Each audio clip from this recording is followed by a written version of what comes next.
ও ভাই বাড়ি যাচ্ছ গো? তাই গো মাসুম। হ্যাঁ। আচ্ছা। গাড়ি গুলো কিনলেন বলে 3 লাখ দিয়ে? তো না না দেবো 3 লাখ টাকার গাড়ি। 2 লাখ দিয়ে নিছি 2 লাখ। कौन है ये लोग कहां से आते हैं ये? 2 লাখ? হ্যাঁ। ওই গাড়ি কিনছি 2 লাখ দিয়ে। মানে খাওয়া দাওয়া পাইলাম না না?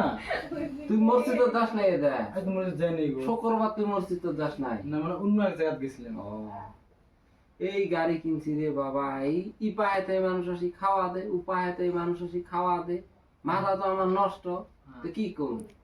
তো ভাবলাম যে শুক্রবার বাজারত গেলাম, যা 2 কেজি বাতাসা নিয়ে বাতাসা নিয়ে আসলাম, নিয়ে আসার পরে নামাজ স্টার্ট, হুজুরও করলাম, ও হুজুর আজকে কিন্তু আমি গাড়ি কিনছি, খাওয়া কোনো অন্যরকম হবো।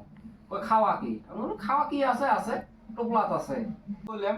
কোয়ার পরে হুজুর তার পাশে ঠিকই হল, ধোয়া টোয়া আমার জন্য পুরে করলো, গাড়ি দেন মানে পুরে ভালোভাবে চলাফেরা পায়, বুঝছো? অ্যাক্সিডেন্ট যেন হয় না। তার পাশে নামাজ শেষ, মানুষ কয় বলে খাওয়া দাও, ভেড়াই দেই টোপলা আছে, পড়াই দেই টোপলাটা নাই। এটা হারে গে। হ্যাঁ টোপলা নিয়ে গে, টোপলা ভেড়াই থুসি কোন এলা বাঁধ ছাড়া নিয়ে গে, পাশে কি করবো? হুজুর মুক্তি করে শোক করে দিলে, নামাজে মানুষ আছে, হাত মুখ চাটে বাড়িতে